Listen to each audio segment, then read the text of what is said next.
શહેરના મનોવિજ્ઞાન ભવનના સંશોધકોએ અકસ્માતોની ગંભીરતા અને તેના સામાજિક પ્રભાવ પર એક અભ્યાસ હાથ ધર્યો છે, જે શહેરના નાગરિકો માટે અત્યંત મહત્વપૂર્ણ સાબિત થયો છે.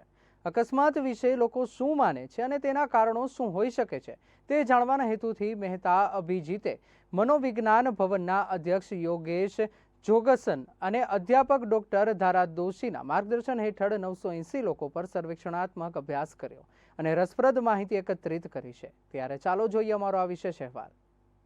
માર્ગ પર વાહન ચલાવતી વખતે અકસ્માત એ આજના સમયની સૌથી ચિંતાજનક સમસ્યાઓ પૈકી એક છે. મનોવિજ્ઞાન ભવનના વિદ્યાર્થી દ્વારા લોકો પર સર્વેક્ષણાત્મક અભ્યાસ કરવામાં જાણવા મળ્યું કે અકસ્માતના કેટલાક મુખ્ય કારણો છે.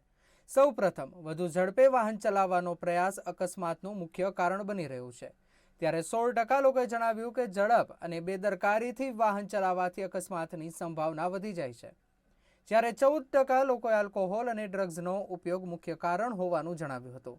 ઉપરાંત ઘણી વખત થાક, કાર્યનો બોજ, ધ્યાનનો અભાવ પણ અકસ્માતનું કારણ બને છે. 12% લોકોએ વધારે કાર્ય બોજ અને થાકને કારણે અકસ્માત થતા હોવાનું જણાવ્યું હતું. 23% લોકોએ મોબાઈલનો અયોગ્ય ઉપયોગ અકસ્માતનું મુખ્ય કારણ ગણાવ્યું હતું. વાહન ચલાવતી વખતે માનસિક પરિસ્થિતિ પણ મહત્વની ભૂમિકા ભજવે છે. 8% લોકોએ આવેગાત્મક અવસ્થા અને માનસિક દબાણને અકસ્માત માટે જવાબદાર ઠેરવ્યો હતો. ત્યારે રસ્તાની પરિસ્થિતિ, વાહનની તકનીકી ક્ષમતા અને વાતાવરણ પણ અકસ્માતમાં મહત્વનો ભાગ ભજવે છે.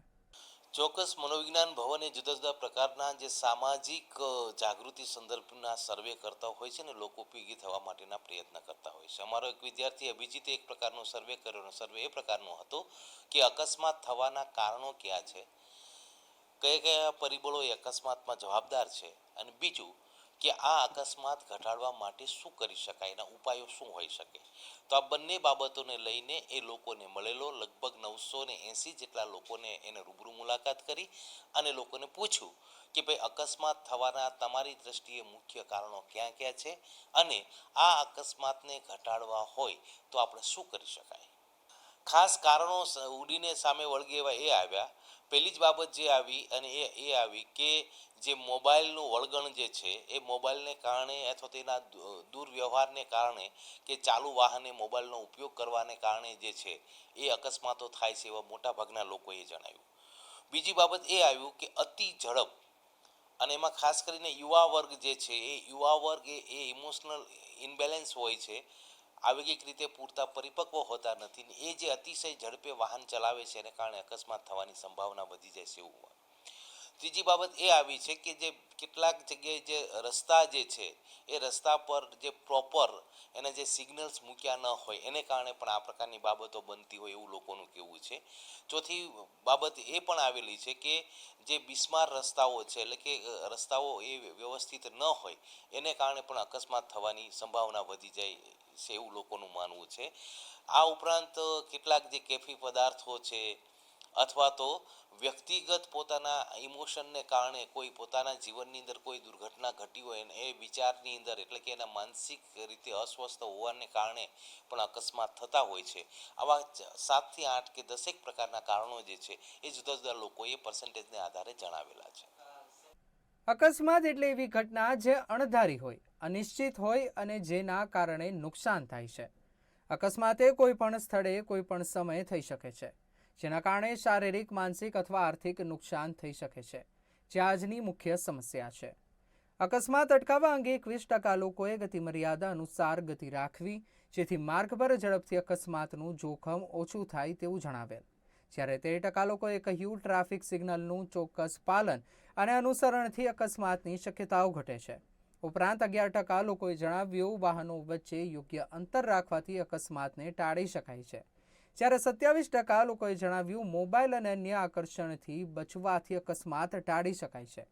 ત્યારે 22% લોકોએ જણાવ્યું કે ટાયર, બ્રેક, હેડલાઇટ, એન્જિન અને એન્જિન ઓઇલ જેવી બધી બેઝિક ચીજોની કાળજી રાખવાથી અકસ્માત ઘટી શકે છે.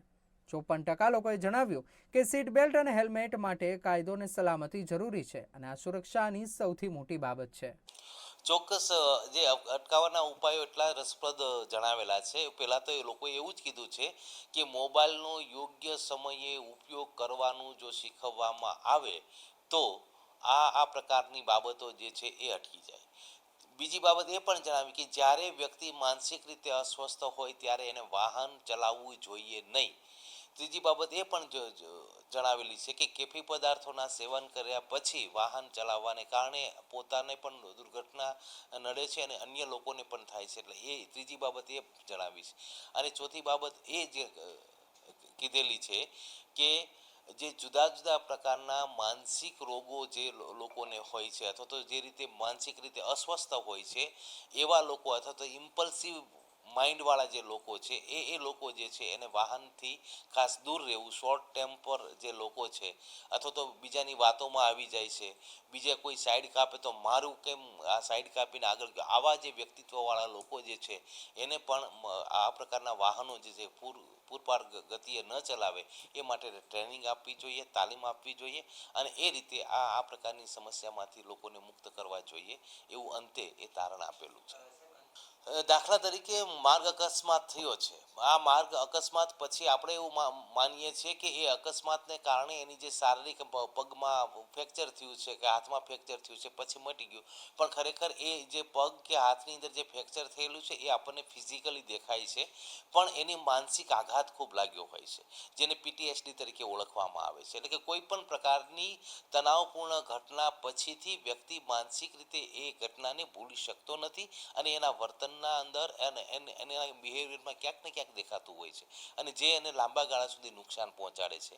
એટલે કોઈ પણ આવી ઘટના બને છે, ગંભીર અકસ્માતની ઘટના, એ ઘટનાની અસરો એ ઘણા બધા લોકો સુધી બનનારના અને એને જોનાર અને એના વિશે સાંભળનાર આ બધા ઉપર એની માનસિક અસરો થતી હોય છે અને એને લાંબે ગાળે ક્યાંક ને ક્યાંક એ માનસિક રીતે શારીરિક રીતે નુકસાન કરતા પણ થતી હોય છે. માર્ગ અકસ્માત ફક્ત શારીરિક નુકસાન નથી પહોંચાડતો, પરંતુ વ્યક્તિના માનસિક સ્વાસ્થ્ય પર પણ ગંભીર અસર કરે છે. 103 અકસ્માત પીડિતોનું સંશોધન દર્શાવે છે કે પીટીએસડી એટલે કે પોસ્ટ ટ્રોમેટિક સ્ટેટ ડિસઓર્ડર જેવી માનસિક સ્થિતિઓ વ્યક્તિના જીવનને પ્રભાવિત કરી શકે છે. ડરની ભાવના, ઉદાસી, ચિંતા અને ડ્રાઇવિંગ ફોબિયા જેવી સ્થિતિઓ વ્યક્તિના સામાજિક જીવન અને માનસિક સ્વાસ્થ્ય પર ગંભીર પ્રભાવ પાડે છે. કેમેરામેન દિવ્યરાજ વ્યાસ સાથે સંવાદદાતા વિપુલ પરમાર, ગુજરાત ન્યૂઝ, રાજકોટ.